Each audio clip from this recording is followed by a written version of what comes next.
Capítulo 436. Vendo a espuma branca da cerveja do sul sendo colocada na frente de Sherlock Moriarty, Carson finalmente caiu em si. Foi só quando o barman estava a uma certa distância deles que ele perguntou com voz reprimida: "O que você quer?" Klein pegou seu copo e tomou um gole. Ele levou alguns segundos para saborear o sabor amargo do malte e sua leve doçura. "Saúde!"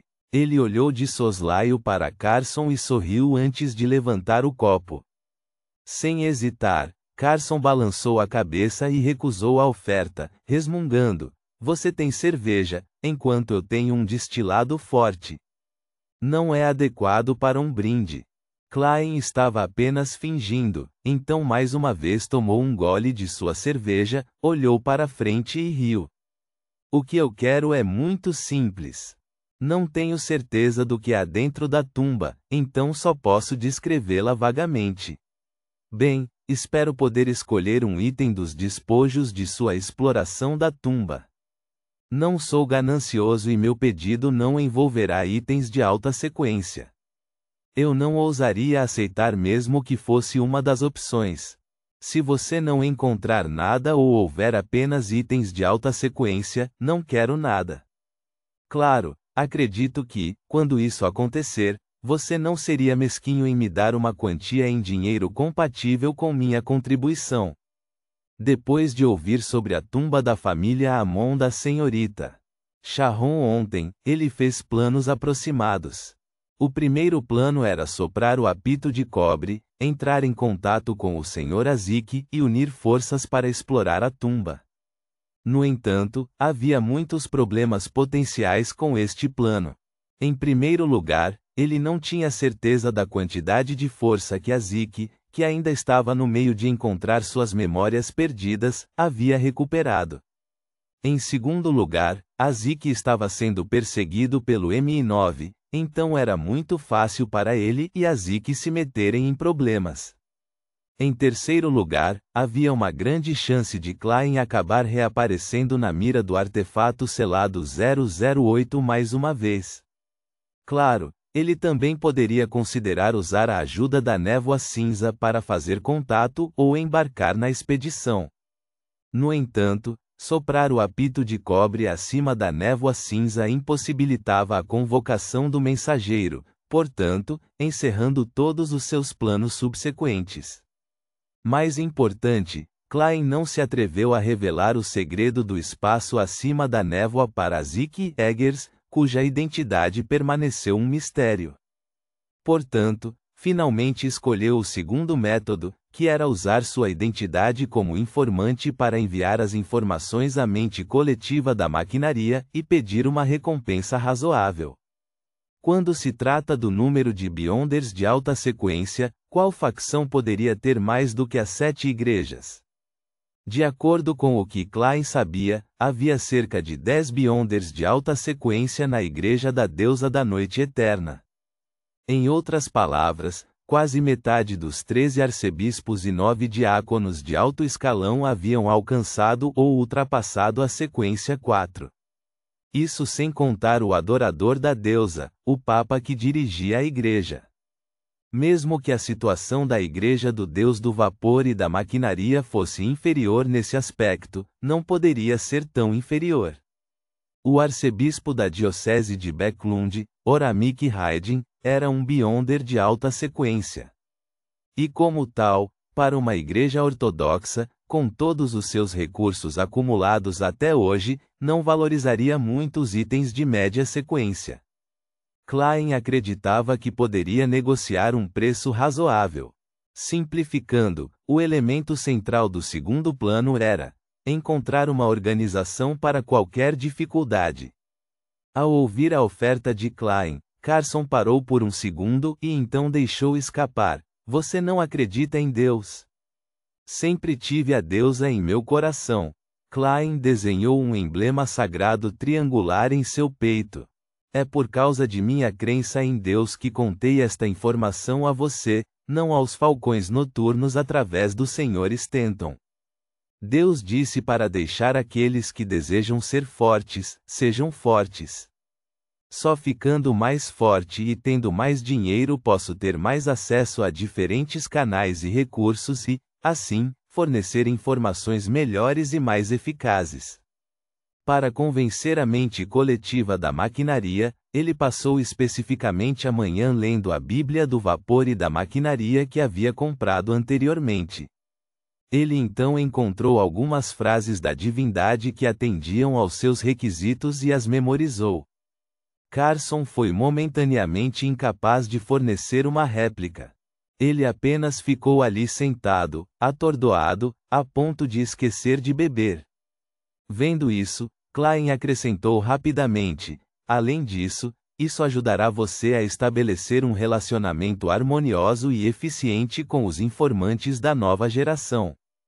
Contanto que você espalhe a notícia das recompensas que recebo como resultado disso, além de manter sua promessa sem voltar atrás em sua palavra, acredito que os outros informantes ficarão profundamente comovidos e muito motivados a fazer o melhor para coletar informações úteis para você.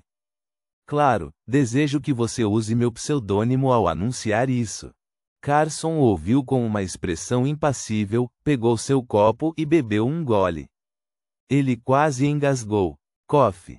Sherlock, o verdadeiro você é completamente diferente do que eu me lembro de você antes, ele suspirou.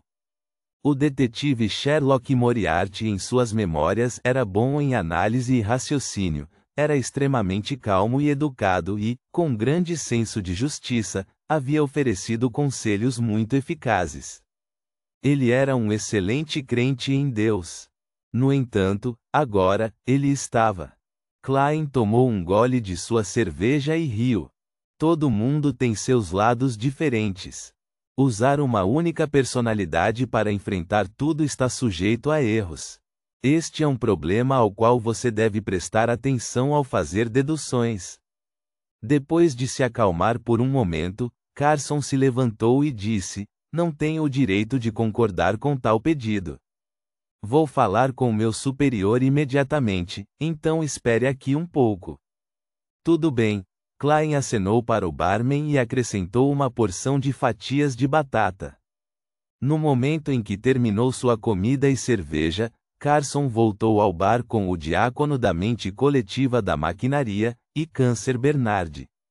E Câncer olhou em volta e, vendo que não havia ninguém por perto, disse com uma voz profunda: não há problema com o seu pedido, mas há uma condição a ser adicionada: itens com fortes efeitos colaterais e maldições não estão entre os itens disponíveis para seleção.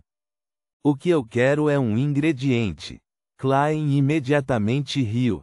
Tudo bem. Atrevo-me a perguntar novamente se esta é sua decisão pessoal ou a resposta dos superiores? Eu tenho o direito de tomar tal decisão, e Câncer usou o chapéu para pressionar o cabelo macio, mas como se trata de um túmulo de um nobre da quarta época, enviei um telegrama ao arcebispo e ele não se opôs a isso em sua resposta. Tudo bem. Klein desenhou outro emblema sagrado triangular em seu peito. Vou te dar a informação agora. E Câncer balançou a cabeça inconscientemente. Ele olhou em volta e apontou para uma sala de bilhar.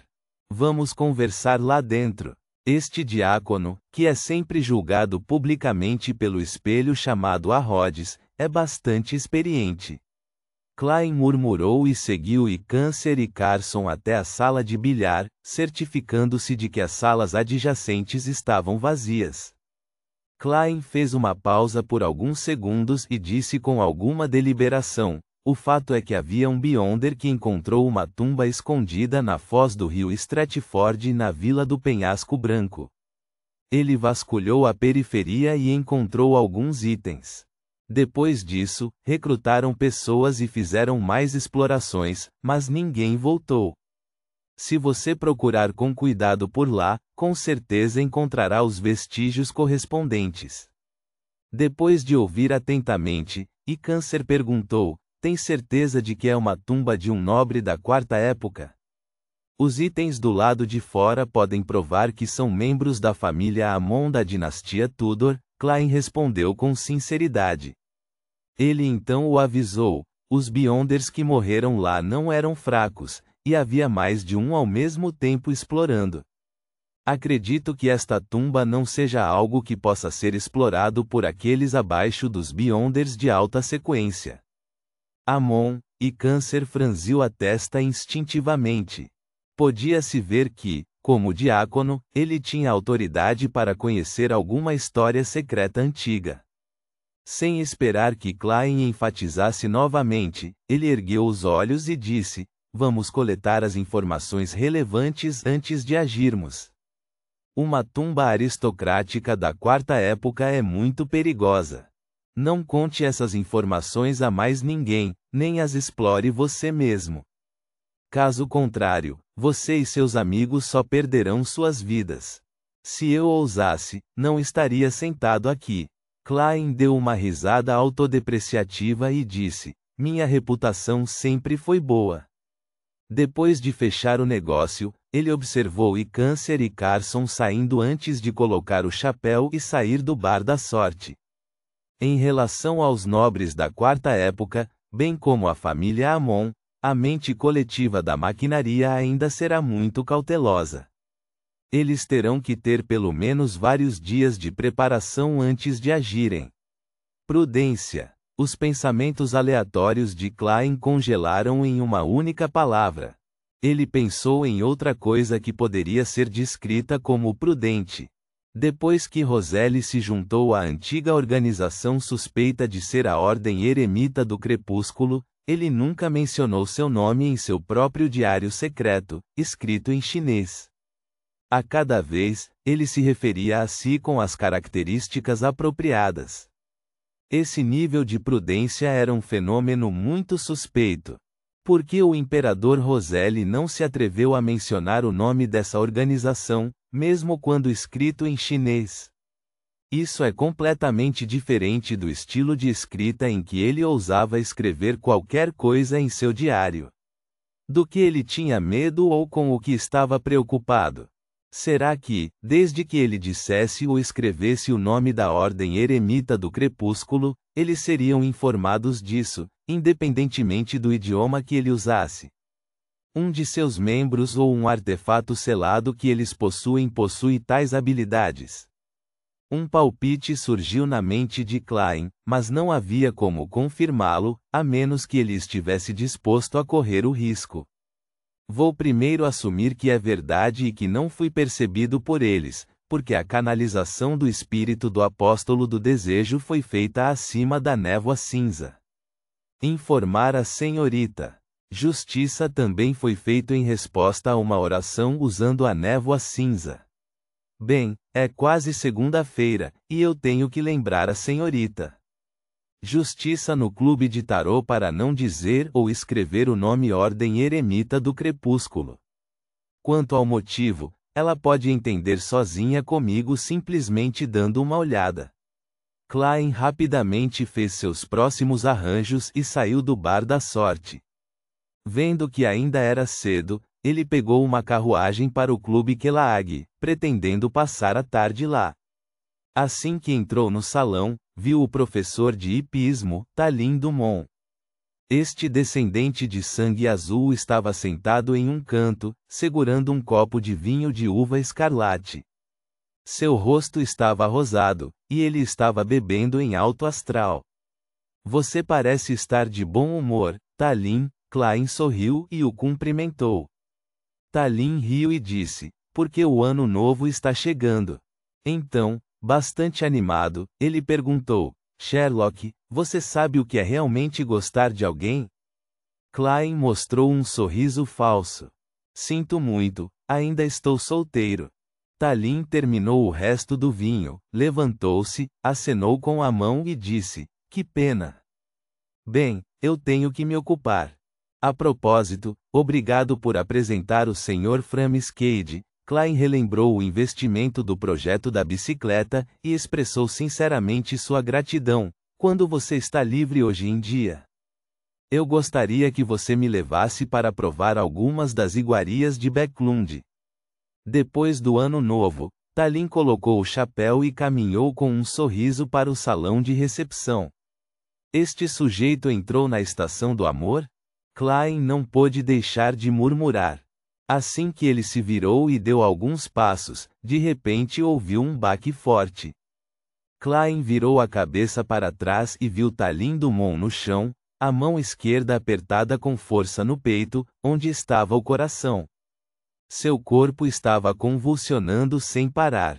Isso! Klein se apressou. Mas neste momento, Tallinn já havia cuspido toda a espuma branca em sua boca, perdendo seu último suspiro de vida.